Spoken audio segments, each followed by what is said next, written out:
Door in the Wall by H.G. Wells. Read by Miss Worm. One confidential evening, not 3 months ago, Lionel Wallace told me this story of the door in the wall, and at the time I thought that so far as he was concerned, it was a true story. He told it me with such direct simplicity of conviction that I could not do otherwise than believe in him. But in the morning, in my own flat, I woke to a different atmosphere. And as I lay in bed and recalled the things he had told me, stripped of the glamour of his earnest, slow voice, denuded of the focused, shaded table light, the shadowy atmosphere that wrapped about him, and the pleasant, bright things, the dessert and glasses and napery of the dinner we had shared, making them for the time a bright little world quite cut off from everyday realities, I saw it all as frankly incredible. He was mystifying, I said. And then, how well he did it. It isn't quite the thing I should have expected him, of all people, to do well. Afterwards, as I sat up in bed and sipped my morning tea, I found myself trying to account for the flavour of reality that perplexed me in his impossible reminiscences, by supposing they did in some way suggest, present, convey, I hardly know which word to use, experiences it was otherwise impossible to tell. Well, I don't resort to that explanation now. I have got over my intervening doubts. I believe now, as I believed at the moment of telling, that Wallace did to the very best of his ability strip the truth of his secret for me. But whether he himself saw, or only thought he saw, whether he himself was the possessor of an inestimable privilege, or the victim of a fantastic dream, I cannot pretend to guess. Even the facts of his death, which ended my doubts forever, throw no light on that. That much the reader must judge for himself. I forget now what chance comment or criticism of mine moved so reticent a man to confide in me. He was, I think, defending himself against an imputation of slackness and unreliability I had made in relation to a great public movement in which he had disappointed me. But he plunged suddenly. "I have," he said, "a preoccupation. I know," he went on after a pause that he devoted to the study of his cigar ash, "I have been negligent. The fact is, it isn't a case of ghosts or apparitions, but it's an odd thing to tell of, Redmond. I am haunted. I am haunted by something that rather takes the light out of things, that fills me with longings." He paused, checked by that English shyness that so often overcomes us when we would speak of moving or grave or beautiful things. "You were at St. Athelstan's all through," he said. And for a moment that seemed to me quite irrelevant. "Well," and he paused.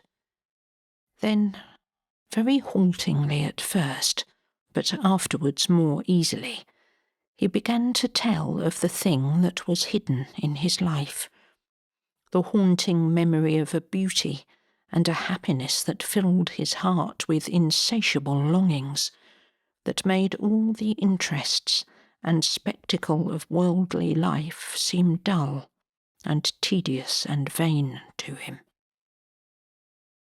Now that I have the clue to it, The thing seems written visibly in his face. I have a photograph in which that look of detachment has been caught and intensified. It reminds me of what a woman once said of him, a woman who had loved him greatly. Suddenly, she said, the interest goes out of him. He forgets you. He doesn't care a rap for you, under his very nose. Yet the interest was not always out of him, and when he was holding his attention to a thing, Wallace could contrive to be an extremely successful man. His career, indeed, is set with successes. He left me behind him long ago. He soared up over my head and cut a figure in the world that I couldn't cut. Anyhow, he was still a year short of 40, and they say now that he would have been in office and very probably in the new cabinet if he had lived. At school, he always beat me without effort, as it were by nature. We were at school together, at St Athelstan's College in West Kensington, for almost all our school time. He came into the school as my co-equal, but he left far above me, in a blaze of scholarships and brilliant performance. Yet I think I made a fair average running, and it was at school I first heard of the door in the wall, that I was to hear of a second time only a month before his death. To him, at least, the door in the wall was a real door leading through a real wall to immortal realities. Of that I am now quite assured. And it came into his life early, when he was a little fellow between 5 and 6. I remember how, as he sat making his confession to me with a slow gravity, he reasoned and reckoned the date of it. There was, he said, a crimson Virginia creeper in it, all one bright uniform crimson in a clear amber sunshine against a white wall. That came into the impression somehow, though I don't clearly remember how, and there were horse-chestnut leaves upon the clean pavement outside the door. They were blotched yellow and green, not brown nor dirty, so that they must have been newly fallen. I take it that means October. I look out for horse-chestnut leaves every year, and I ought to know. If I'm right in that, I was about 5 years and 4 months old.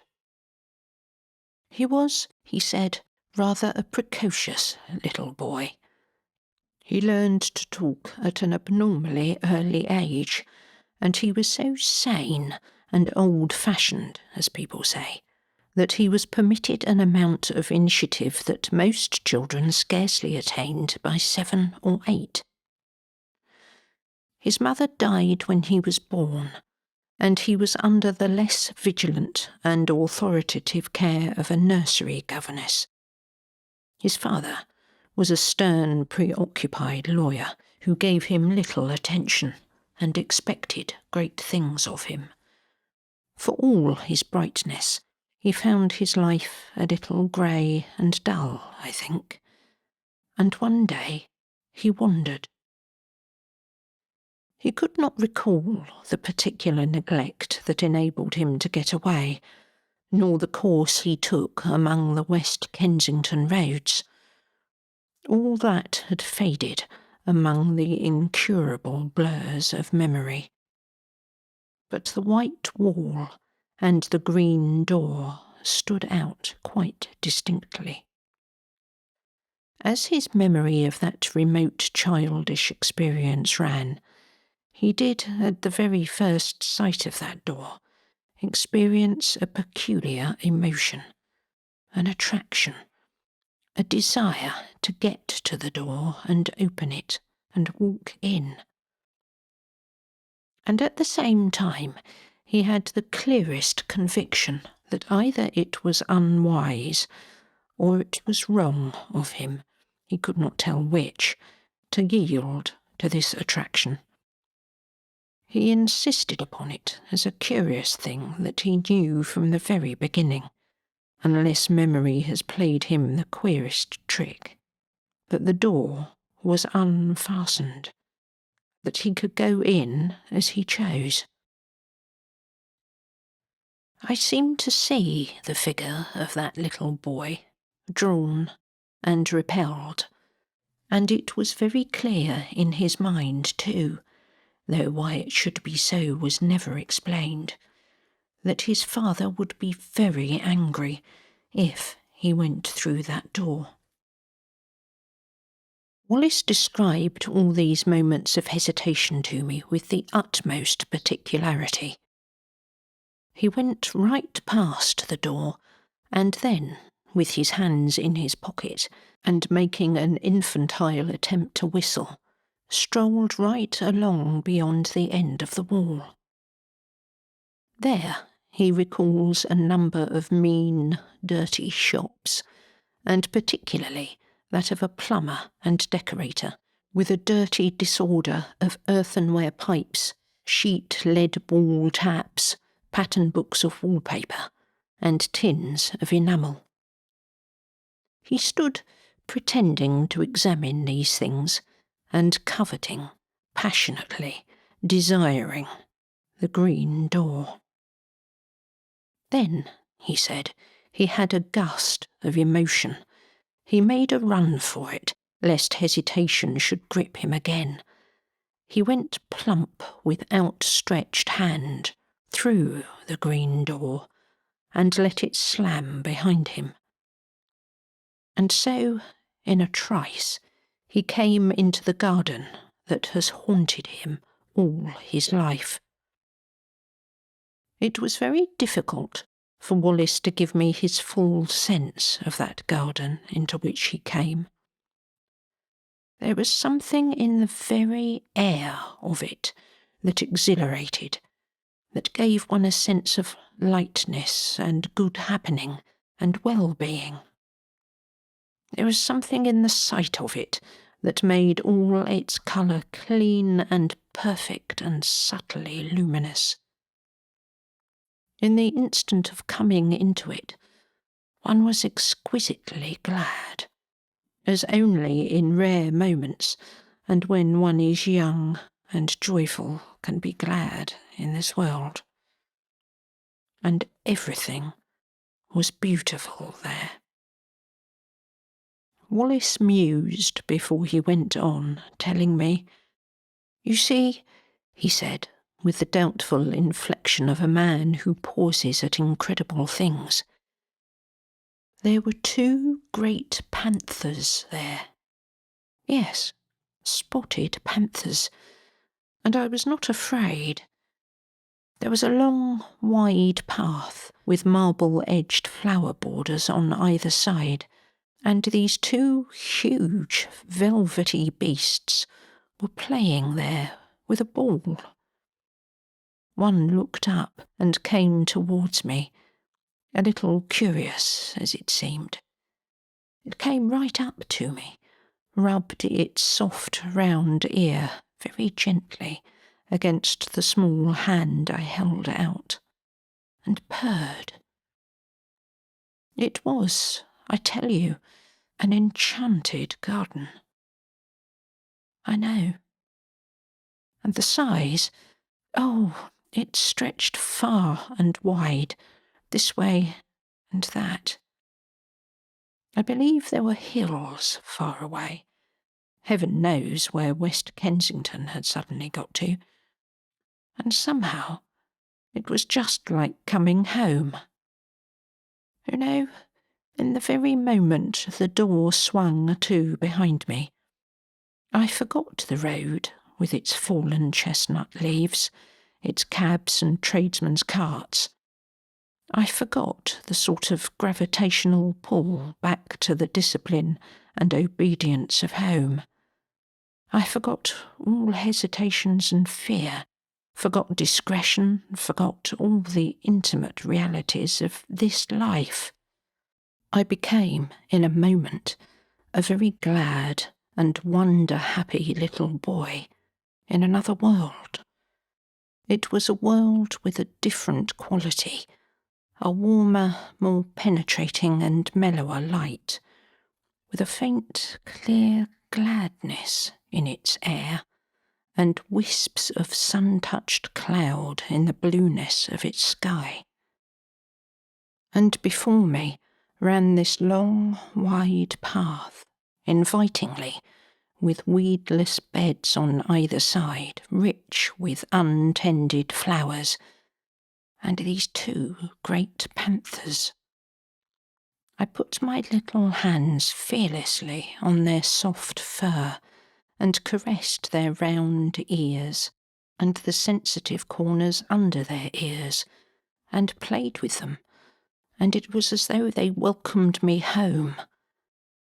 There was a keen sense of homecoming in my mind, and when presently a tall, fair girl appeared in the pathway and came to meet me, smiling, and said, "Well," to me, and lifted me, and kissed me, and put me down, and led me by the hand, there was no amazement, but only an impression of delightful rightness, of being reminded of happy things that had in some strange way been overlooked. There were broad steps, I remember, that came into view between spikes of delphinium, and up these we went to a great avenue between very old and shady dark trees. All down this avenue, between the red-chapped stems, were marbled seats of honour and statuary and very tame and friendly white doves. And along this avenue my girlfriend led me, looking down. I recall the pleasant lines, the finely modelled chin of her sweet, kind face, asking me questions in a soft, agreeable voice, and telling me things, pleasant things, I know, though what they were I was never able to recall. And presently, a little capuchin monkey, very clean, with a fur of ruddy brown and kindly hazel eyes, came down a tree to us and ran beside me, looking up at me and grinning, and presently leapt to my shoulder. So we went on our way in great happiness. He paused. "Go on," I said.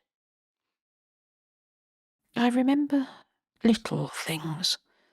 We passed an old man musing among laurels, I remember, and a place gay with parakeets, and came through a broad shaded colonnade to a spacious cool palace full of pleasant fountains, full of beautiful things, full of the quality and promise of heart's desire. And there were many things and many people, some that still seem to stand out clearly, and some that are a little vague. But all these people were beautiful and kind. In some way, I don't know how, it was conveyed to me that they were all kind to me, glad to have me there, and filling me with gladness by their gestures, by the touch of their hands, by the welcome and love in their eyes. Yes. He mused for a while. Playmates I found there. That was very much to me, because I was a lonely little boy. They played delightful games in a grass-covered court, where there was a sundial set about with flowers. And as one played, one loved. But it's odd. There's a gap in my memory. I don't remember the games we played. I never remember. Afterwards, as a child, I spent long hours trying, even with tears, to recall the form of that happiness. I wanted to play it all over again in my nursery by myself. No, all I remember is the happiness and two dear playfellows who were most with me. Then, presently, came a sombre, dark woman with a grave, pale face and dreamy eyes.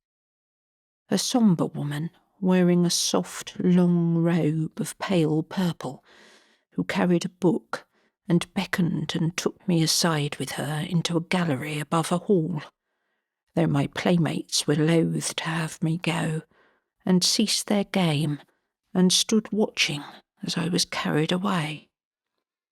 "Come back to us," they cried. "Come back to us soon." I looked up at her face, but she heeded them not at all. Her face was very gentle and grave. She took me to a seat in the gallery, and I stood beside her, ready to look at her book as she opened it upon her knee. The pages fell open. She pointed, and I looked, marvelling, for in the living pages of that book I saw myself. It was a story about myself, and in it were all the things that had happened to me since ever I was born. It was wonderful to me, because the pages of that book were not pictures, do you understand, but realities. Wallace paused gravely and looked at me doubtfully. "Go on," I said. "I understand." They were realities. Yes, they must have been. People moved and things came and went in them. My dear mother, whom I had near forgotten. Then my father, stern and upright. The servants, the nursery, all the familiar things of home. Then the front door and the busy streets with traffic to and fro. I looked and marvelled, and looked half doubtfully again into the woman's face, and turned the pages over, skipping this and that to see more of the book, and more, and so at last I came to myself, hovering and hesitating outside the green door in the long white wall, and felt again the conflict and the fear. "And next," I cried, and would have turned on, but the cool hand of the grave woman delayed me. "Next," I insisted, and struggled gently with her hand, pulling up her fingers with all my childish strength. And as she yielded, and the page came over, she bent down upon me like a shadow, and kissed my brow. But the page did not show the enchanted garden, nor the panthers, nor the girl who had led me by the hand, nor the playfellows who had been so loath to let me go. It showed a long, grey street in West Kensington, on that chill hour of afternoon before the lamps are lit, and I was there, a wretched little figure, weeping aloud, for all that I could do to restrain myself. And I was weeping because I could not return to my dear playfellows who had called after me, "Come back to us, come back to us soon." I was there. This was no page in a book, but harsh reality. That enchanted place and the restraining hand of the grave mother at whose knee I stood, had gone. Whither have they gone? He halted again and remained there for a time, staring into the fire. Oh, the wretchedness of that return, he murmured. Well, I said, after a minute or so. Poor little wretch I was, brought back to this grey world again. As I realised the fullness of what had happened to me, I gave way to quite ungovernable grief, and the shame and humiliation of that public weeping and my disgraceful homecoming remain with me still. I see again the benevolent-looking old gentleman in gold spectacles who stopped and spoke to me, prodding me first with his umbrella. Poor little chap, said he. Are you lost then? And me a London boy of 5 and more. And he must needs bring in a kindly young policeman and make a crowd of me, and so march me home, sobbing, conspicuous and frightened. I came from the enchanted garden to the steps of my father's house. That is as well as I can remember my vision of that garden. The garden that haunts me still. Of course, I can convey nothing of that indescribable quality of translucent unreality, that difference from the common things of experience that hung about it all. But that is what happened. If it was a dream, I am sure it was a daytime and altogether extraordinary dream. Naturally, there followed a terrible questioning by my aunt, my father, the nurse, the governess, everyone. I tried to tell them, but my father gave me my first thrashing for telling lies. When afterwards I tried to tell my aunt, she punished me again for my wicked persistence. Then, as I said, everyone was forbidden to listen to me, to hear a word about it. Even my fairy tale books were taken away from me for a time because I was too imaginative. Eh? Yes, they did that. My father belonged to the old school, and my story was driven back upon myself. I whispered it to my pillow that was often damp and salt to my whispering lips with childish tears. And I added always to my official and less fervent prayers this one heartfelt request. Please, God, I may dream of the garden. Oh, take me back to my garden. Take me back to my garden. I dreamt often of the garden. I may have added to it, I may have changed it. I do not know. All this, you understand, is an attempt to reconstruct from fragmentary memories a very early experience. Between that and the other consecutive memories of my boyhood, there is a gulf. A time came when it seemed impossible I should ever speak of that wonder glimpse again. I asked an obvious question. No, he said. I don't remember that I ever attempted to find my way back to the garden in those early years. This seems odd to me now, but I think that very probably a closer watch was kept on my movements after this misadventure to prevent my going astray again. No, it wasn't until you knew me that I tried for the garden again. And I believe there was a period, incredible as it seems now, when I forgot the garden altogether. When I was about 8 or 9, it may have been. Do you remember me as a kid at St. Athelstan's? Rather. I didn't show any signs, did I, in those days of having a secret dream? Chapter 2. He looked up with a sudden smile. Did you ever play Northwest Passage with me? No, of course, you didn't come my way. It was the sort of game, he went on, that every imaginative child plays all day. The idea was the discovery of a Northwest Passage to school. The way to school was plain enough. The game consisted in finding some way that wasn't plain.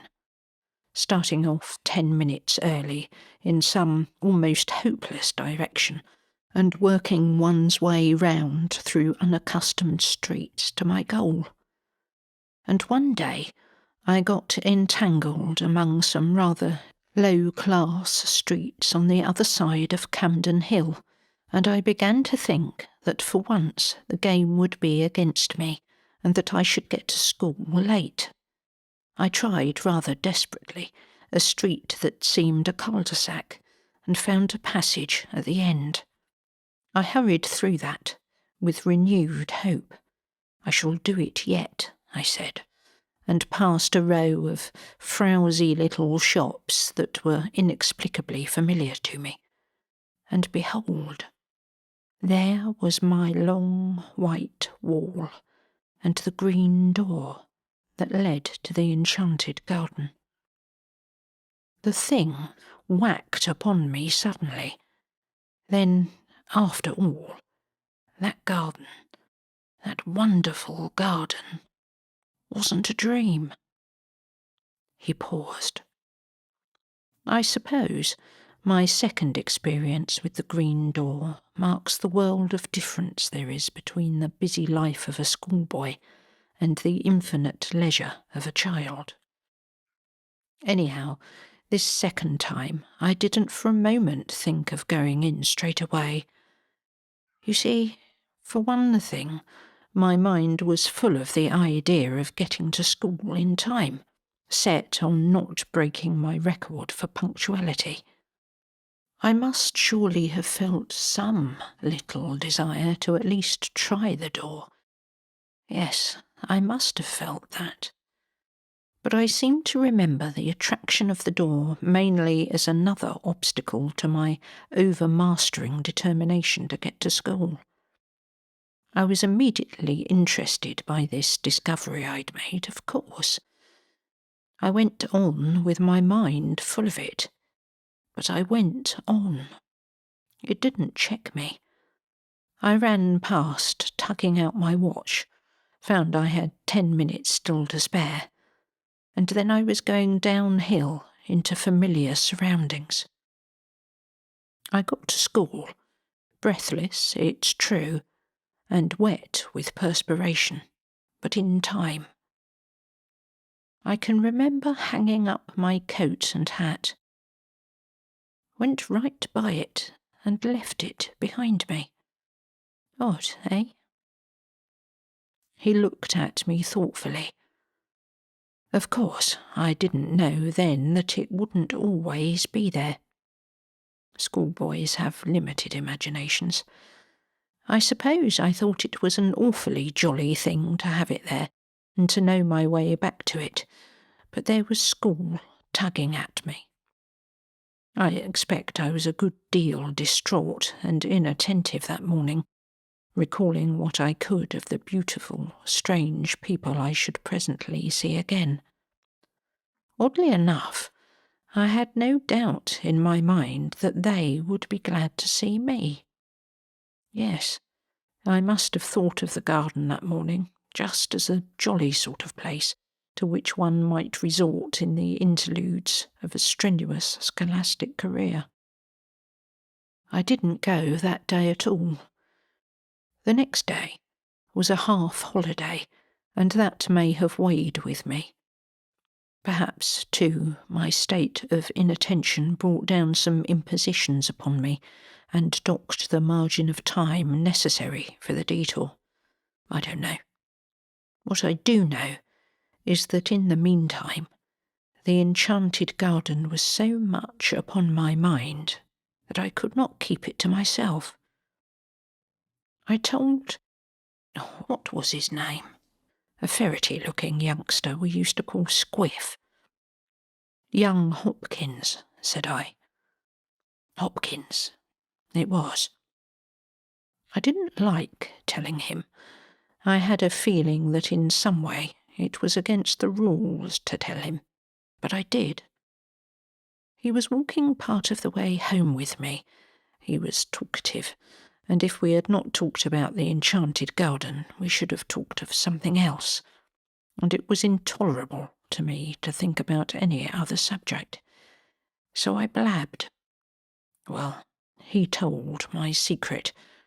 The next day, in the play interval, I found myself surrounded by half a dozen bigger boys, half teasing, and wholly curious to hear more of the enchanted garden. There was that big Fawcett, do you remember him? And Carnaby, and Morley Reynolds. You weren't there by any chance? No, I think I should have remembered if you were. A boy is a creature of odd feelings. I was, I really believe, in spite of my secret self-disgust, a little flattered to have the attention of these big fellows. I remember particularly a moment of pleasure caused by the praise of Crawshaw. You remember Crawshaw Major, the son of Crawshaw the composer, who said it was the best lie he had ever heard. But at the same time, there was a really painful undertow of shame at telling what I felt was indeed a sacred secret. That beast Fawcett made a joke about the girl in green. Wallace's voice sank with a keen memory of that shame. I pretended not to hear, he said. Well, then Carnaby suddenly called me a young liar, and disputed with me when I said the thing was true. I said I knew where to find the green door, could lead them all there in 10 minutes. Carnaby became outrageously virtuous and said I'd have to, and bear out my words or suffer. Did you ever have Carnaby twist your arm? Then perhaps you'll understand how it went with me. I swore my story was true, and there was nobody in the school then to save a chap from Carnaby, though Crawshaw put in a word or so. Carnaby had got his game. I grew excited and red-eared and a little frightened. I behaved altogether like a silly little chap, and the outcome of it all was that instead of starting alone for my enchanted garden, I led the way presently, cheeks flushed, ears hot, eyes smarting, and my soul burning misery and shame, for a party of 6 mocking, curious and threatening schoolfellows. We never found the white wall and the green door. You mean? I mean I couldn't find it. I would have found it if I could. And afterwards, when I could go alone, I couldn't find it. I never found it. I seem now to have always been looking for it through my schoolboy days, but I never came upon it again. Did the fellows make it disagreeable? Beastly. Carnaby held a council over me for wanton lying. I remember how I sneaked home and upstairs to hide the marks of my blubbering. But when I cried myself to sleep at last, it wasn't for Carnaby, but for the garden, for the beautiful afternoon I had hoped for the sweet, friendly women and the waiting playfellows, and the game I had hoped to learn again. That beautiful, forgotten game. I believed firmly that if I had not told, I had bad times after that, crying at night and wool-gathering by day. For 2 terms I slackened and had bad reports. Do you remember? Of course you would.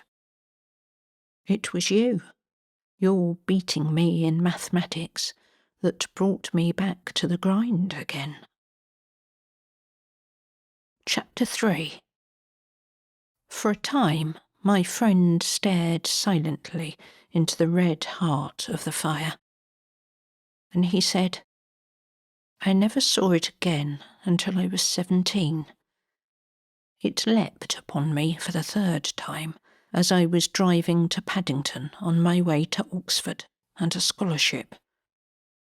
I had just one momentary glimpse. I was leaning over the apron of my hansom, smoking a cigarette, and no doubt thinking myself no end of a man of the world. And suddenly there was the door, the wall, the dear sense of unforgettable and still attainable things. We clattered by, I too taken by surprise to stop my cab until we were well past and round a corner. Then I had a queer moment, a double and divergent moment of my will. I tapped the little door in the roof of the cab and brought my arm down to pull out my watch. Yes, sir, said the cabman smartly. Well, it's nothing, I cried. My mistake. We haven't got much time. Go on. And on he went.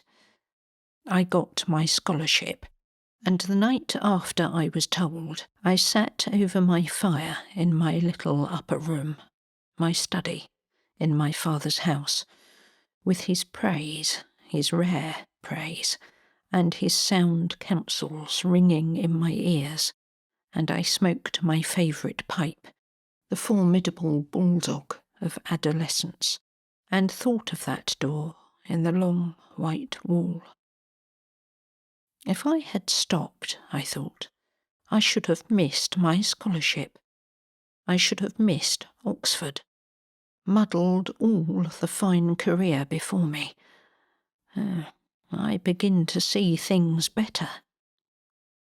I fell musing deeply, but I did not doubt then that this career of mine was a thing that merited sacrifice.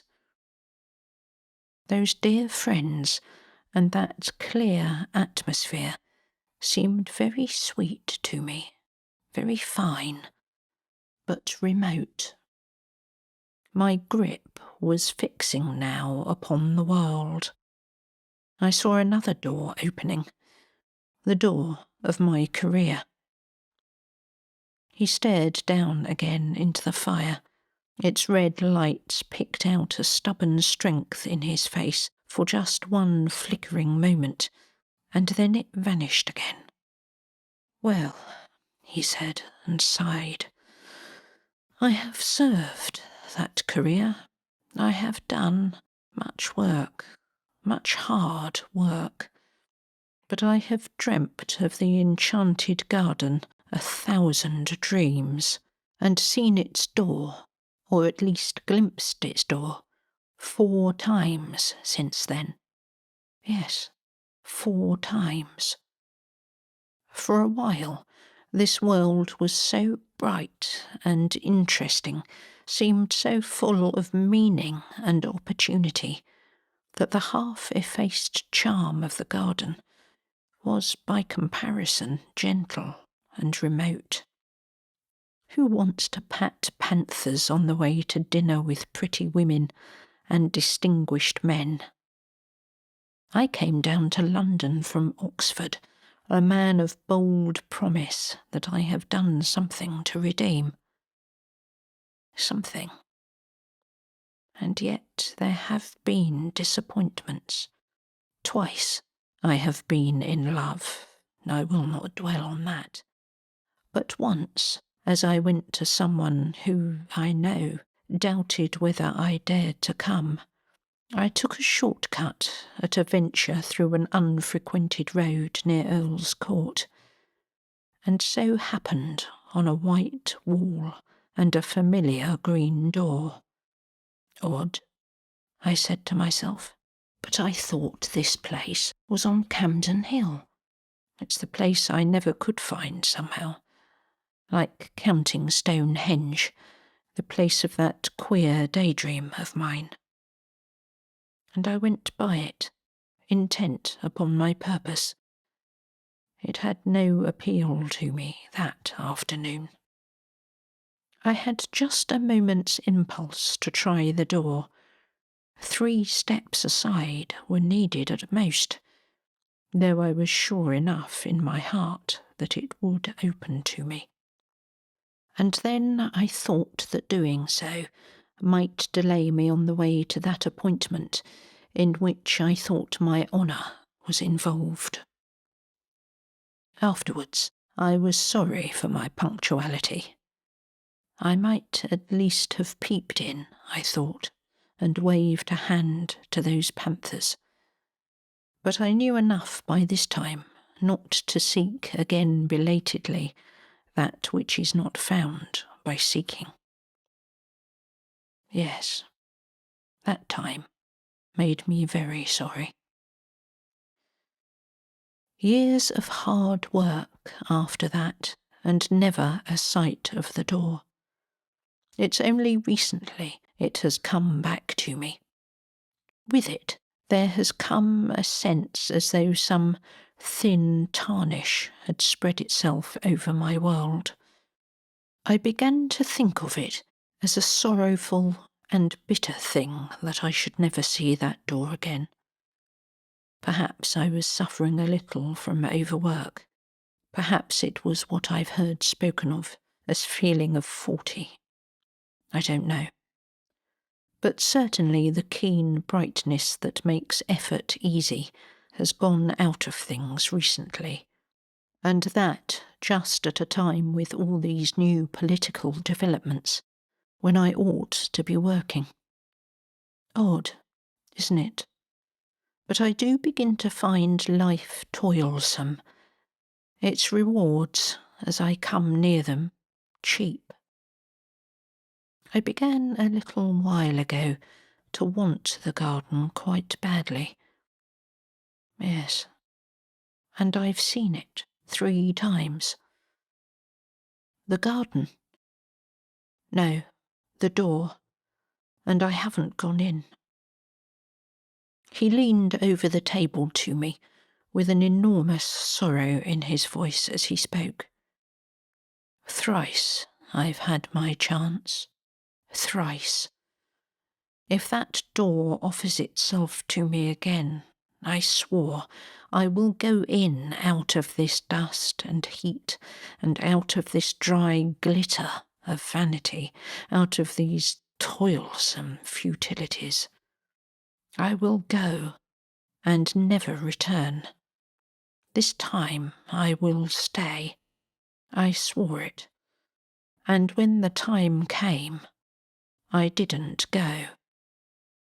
3 times in 1 year I have passed that door and failed to enter. 3 times in the last year. The first time was on the night of the snatch division on the Tenants' Redemption Bill, on which the government was saved by a majority of 3. You remember? No one on our side, perhaps very few on the opposite side, expected the end that night. Then the debate collapsed like eggshells. I and Hotchkiss were dining with his cousin at Brentford. We were both unpaired, and we were called up by telephone and set off at once in his cousin's motor. We got in barely in time, and on the way we passed my wall and door, livid in the moonlight, blotched with hot yellow as the gaze of our lamps lit it, but unmistakable. My God, cried I. What? Said Hotchkiss. Nothing, I answered. and the moment had passed. "I've made a great sacrifice," I told the whip as I got in. "They all have," he said, and hurried by. I don't see how I could have done otherwise then.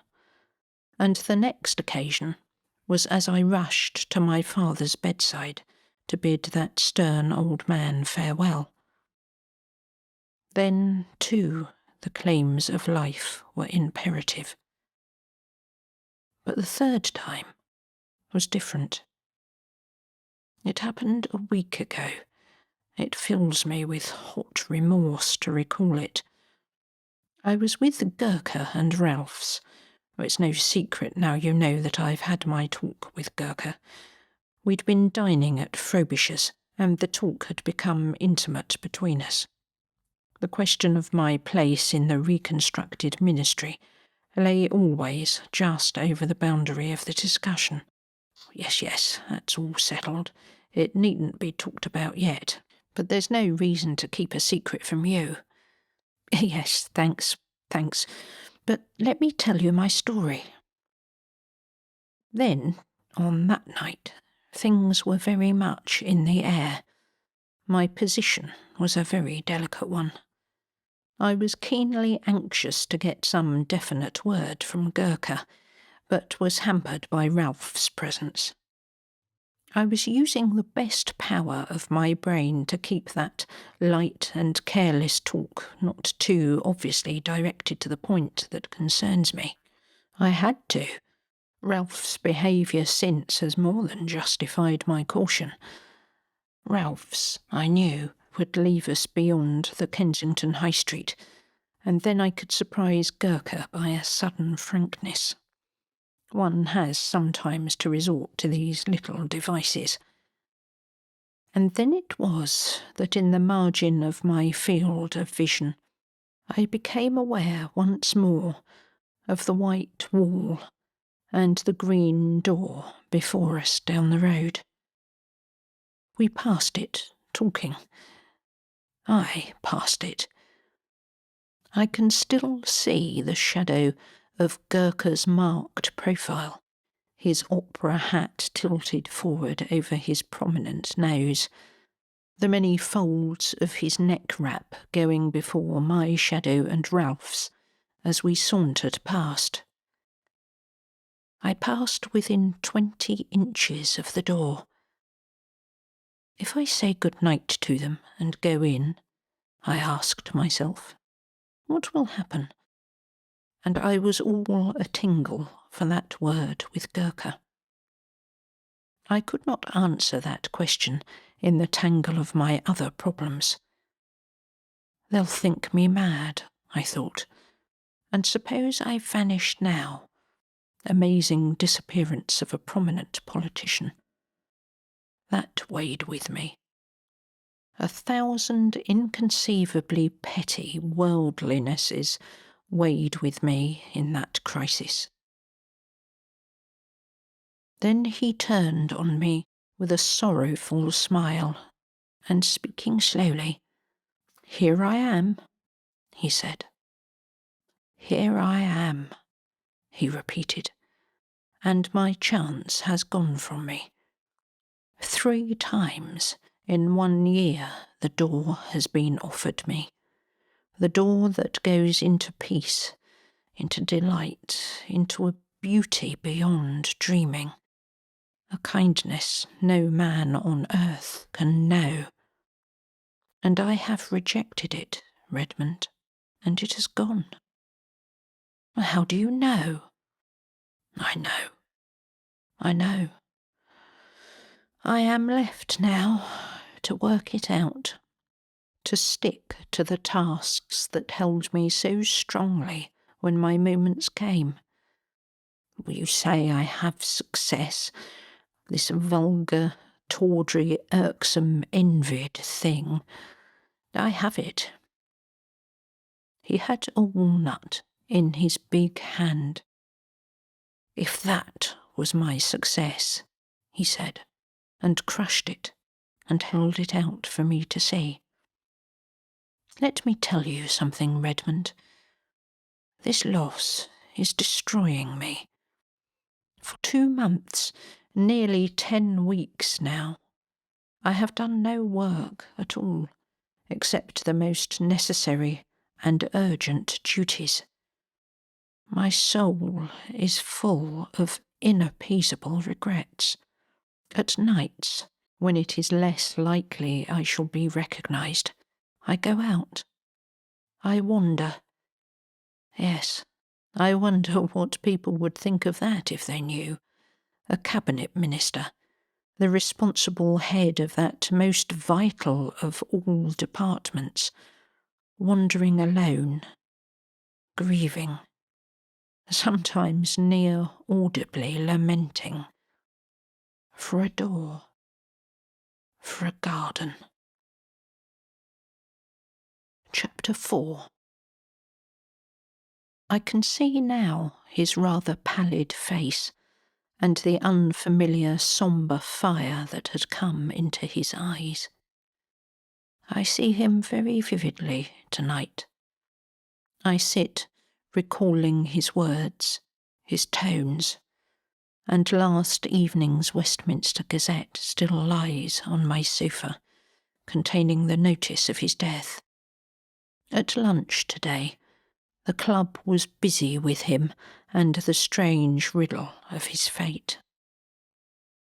They found his body very early yesterday morning in a deep excavation near East Kensington Station. It is one of 2 shafts that have been made in connection with an extension of the railway southward. It is protected from the intrusion of the public by a hoarding upon the high road, in which a small doorway has been cut for the convenience of some of the workmen who live in that direction. The doorway was left unfastened through a misunderstanding between 2 gangers, and through it he made his way. My mind is darkened with questions and riddles. It would seem he walked all the way from the house that night. He has frequently walked home during the past session, and so it is his dark form coming along the late and empty streets, wrapped up, intent. And then did the pale electric lights near the station cheat the rough planking into a semblance of white? Did that fatal, unfastened door awaken some memory? Was there, after all, ever any green door in the wall at all? I do not know. I have told his story as he told it to me. There are times when I believe that Wallace was no more than the victim of the coincidence between a rare but not unprecedented type of hallucination and a careless trap. But that, indeed, is not my profoundest belief. You may think me superstitious if you will, and foolish. But indeed I am more than half convinced that he had in truth an abnormal gift and a sense, something, I don't know what, that in the guise of wall and door offered him an outlet, a secret and peculiar passage of escape into another and altogether more beautiful world. At any rate, you will say it betrayed him in the end. But did it betray him?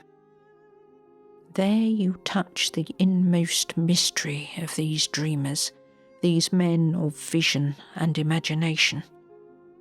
We see our world fair and common, the hoarding and the pit.